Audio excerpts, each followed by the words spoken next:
Welcome to this tutorial where we will be looking at viewing religion as a discursive tradition, specifically through the case of the anthropologist Saba Mahmood, who did field work with women in what she calls the mosque movement in Egypt. Mahmood was a former professor of anthropology at the University of California, whose work has been very influential in several areas, such as in ethics and politics, religion and secularism, gender, and religious politics. In our study here, we will look at her book Politics of Piety, where Mahmood wishes to make sense of Muslim revivalism in Egypt through an analysis of the women's mosque movement. To do this, she engages actors, by which we mean women and girls, who routinely attend religious lessons offered by female teachers and preachers in the mosque movement. Just briefly, the mosque movement refers to several mosques in the city of Cairo, Egypt, that host religious lessons for women from various backgrounds. These lessons are mostly taught by women teachers in spaces that give women a voice, as well as a place where they can make sense of their experiences and religion. Mahmood wants to show how women, who are located in a patriarchal religious context, also shape their religious tradition and dominant structures. The women's mosque movement, for example, provides leadership and participatory roles for women. Here, women can express their interests within the structures of the Islamic tradition. Mosques are no longer solely the domain of an imam or an imam's authority, but are increasingly becoming a forum for the activities of female spiritual leaders as well. This is what makes the women's mosque movement such a fascinating object of study, especially as it being a part of Islam's discursive tradition. So it's important to view Mahmood's study in the context of Talal Assad's anthropology of Islam. We have looked at Assad's anthropology of Islam in a previous video that I will link in the description below. There we noted that Assad argued for an anthropology of Islam that resolves some of the problematic methods of studying Islam. He introduced the notion of studying Islam as a discursive tradition, which takes into account actors, dramas, power, reasoning processes, and diversity. It is these elements that we will look for in our study of Mahmood and her engagement with the women's mosque movement in Egypt. It is important for us to first remind ourselves of what Assad defines as a tradition. In his words, a tradition consists essentially of discourses that seek to instruct practitioners regarding the correct form and purpose of a given practice that, precisely because it is established, has a history. So how do we see Assad's definition in light of the Mahmood study and her work with the women's mosque movement? In Mahmood's study, we clearly find the dynamics of discourse, instruction, and practice. For example, the mosque movement contains discourses that seek to instruct practitioners regarding the correct form and purpose of a given practice that has a history. Take, for example, the example of how to best emulate the Prophet Muhammad and use him as an example for one's own life and conduct. In the case of the women's mosque movement, we find the women trying to engage with discourses. There is, of course, the Quran and the Hadith, as well as the juristic commentaries and the views and interpretations of scholars that are drawn on by these female actors. Other discourses found in, for example, the pedagogies of a particular teacher, and in the words of the attendees in the lessons. Furthermore, this discourse is produced and drawn from in order to make sense of how one is to act in the present. How is one, as a Muslim woman, for example, meant to live and behave in the present-day context? This has indeed been a topic of much discussion in the mosque movement, especially when it comes to how, for example, women are to interact with men in their daily lives. So, as we noted with Assad, traditions are reproduced, which is what we find in Mahmood's study as well. There is an obvious production of discourse and tradition in the Islamic world as it is. Mahmood locates this in how modernism and secular education have actually contributed to the development of Islamic tradition rather than taking away from it. This is indeed an interesting insight because it would bring into question some of the secularization theories that have predicted the diminishment of religion with modernization and progress, especially in the Western world. It is in this context of traditions development that Muslims have continued to cultivate an interest in various kinds of Islamic knowledges, doctrinal arguments, and theological concepts. This has produced the creation of ethical, practical, and pietistic literature, as well as a renewed interest in old classical text.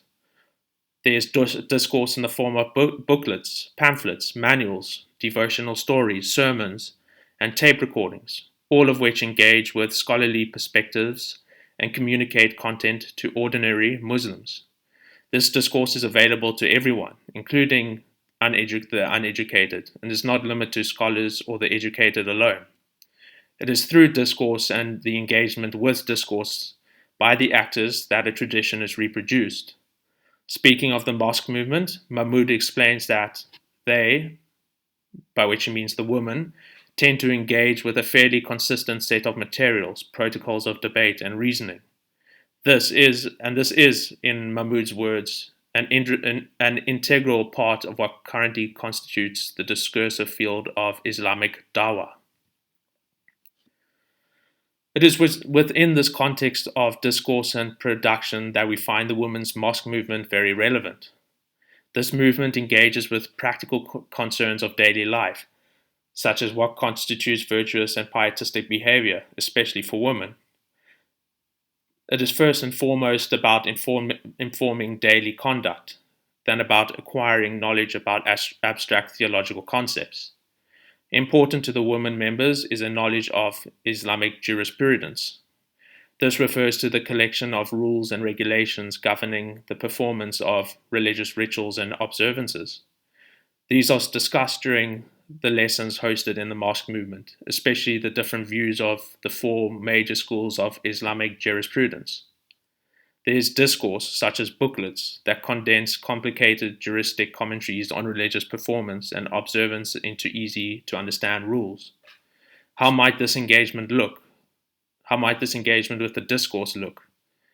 We can use one example, such as on the question of how women are to engage in pious conduct in their daily life. In the lessons the women attend, there's discussion about the threat of worldly desires and how this might jeopardize one's spirituality. For example, the questions of interacting with men, which the women find unavoidable in daily life because they also attend educational institutions and also work in mixed-sex occupations, has become an important question and topic of debate. Many of the women recognize the need to avoid making eye contact with men and to lower their gaze, as they believe is taught in their scriptures. This belief and engagement with the notion of interacting with men in public life has served to facilitate debate in the group, especially over the difficulties of obeying such rules and regulations. This is what brings to the forefront an engagement with juristic commentaries, the Hadith and the Quran. All of this serves to inform how the women can best conduct their daily lives while remaining true to their Islamic values and beliefs. Furthermore, we also want to, as part of viewing a religion as a discursive tradition, to acknowledge actors and protagonists and how they engage in discourse. Actors are always active in that they are always engaging with something. They engage with various modes of discourse, such as teachings, texts like the Quran and Hadith, commentaries, and much more. They are also engaging with each other on various issues through debate, constructing arguments, and in their attempts to resolve problems. It is important to note that actors make use of logic and reasoning, which are also essential elements in a religious tradition. Mahmood says that it is important to pay attention to reasoning, arguments, and terms used to justify and contest these practices, precisely because these terms reveal the set of assumptions that bind oppositional viewpoints into a shared discursive terrain broadly construed as Islamic. These exchanges that employ logic and reason as she writes, reveal the contentious character of the pedagogical space of the mosque lessons. Reasoning tends to take place within the confines of Muhammad's example, the life of the Hadith and the Quran, because these are the ultimate authority for Muslims. There are debates on whether or not particular Hadith tradition should apply to one's life, depending on the Hadith's status as being weak or trustworthy. This produces disagreement between the women. For example, in the case of one teacher called Faiza, she stated that the notion of female circumcision is found in a weak hadith, which makes it neither an obligatory or recommended act. So in Faiza's view, female circumcision is merely an optional act, simply because of the text in which that practice is communicated, namely a weak hadith. Furthermore, it is important that we note the diversity of actors, as this ensures we do not leave important individuals out of the picture when we study a religious tradition. In the case of the mosque movement, we can note that the actors come from various backgrounds. They are mature women, young girls, students, teachers.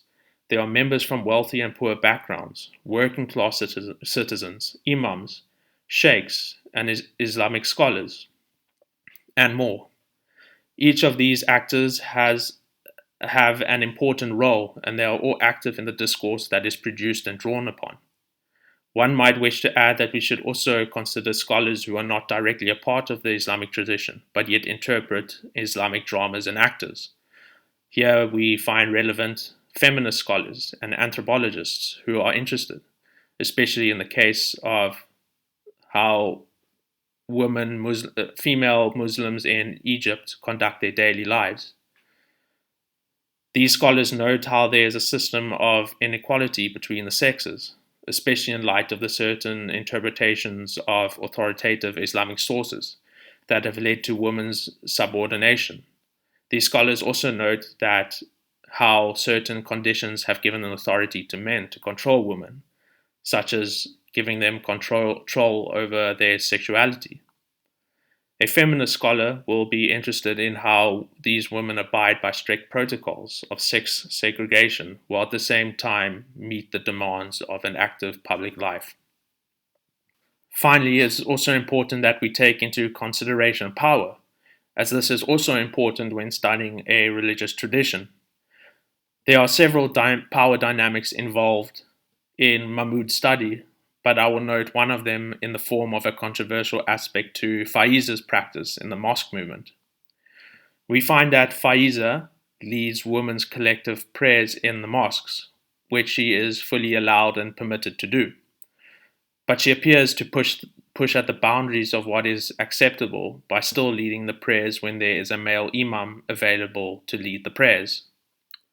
The common custom in Egypt is for the woman to always defer to the man who is present to lead the prayers. But Faiza refuses to do this and herself conducts the prayer session even when a male imam is present. Faiza has been criticized for this from her women attendees as well as male religious teachers. These critics view her behavior as an act of bidah, this being a term in Islamic doctrine referring to unwarranted innovations, beliefs, or practices that are inappropriate for Muslims. There is, I believe, a power dynamic at play here, such as we see in the forces within a patriarchal context that regulate the freedom of women concerning what they can do and when they can do things. This might lead to further questions, such as who has the control and the authority in this context? Who is being controlled? How is the authority being used? And so on. We might also notice the power dynamics in how interpreters and scholars of the Hadith and the Quran are afforded considerable influence and power. It is their ideas, after all, that form juristic views with which the women in the mosque movement engage. These scholars are the ones who provide the framework in which the women must reason and engage in order to make sense of their own conduct and pietistic behavior. So what can we say in conclusion? In conclusion, I believe we see the value in Mahmood's study when we view the religion she analyzed through her fieldwork as a discursive tradition. This would seem to be an adequate anthropology of Islam, as Talal Asad would stated.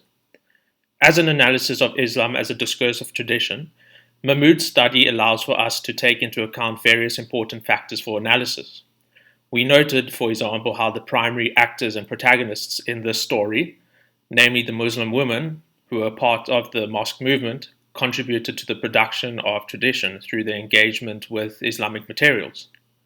We noted the role that reason and logic has in the mosque movement. The women constantly used processes of reason to make sense of their sacred texts, as well as to make sense of discussions in order to inform their daily pious conduct. This involves, as we noted, lively and animated discussion, debate, negotiation, disagreement, and more. We also considered the actors and protagonists in the story and acknowledged their diversity and the role that they might play in their religious tradition. So, through viewing the women's mosque movement as a part of Islam's discursive tradition, we were able to receive a broad, satisfactory representation of the movement itself. Of course, viewing a religious tradition as a discursive tradition is not limited to Islam or to any particular religion. This would suggest its applicability beyond solely Islam, as we could apply this to other religions in order, as Walter Capps would stated, to render religion intelligible.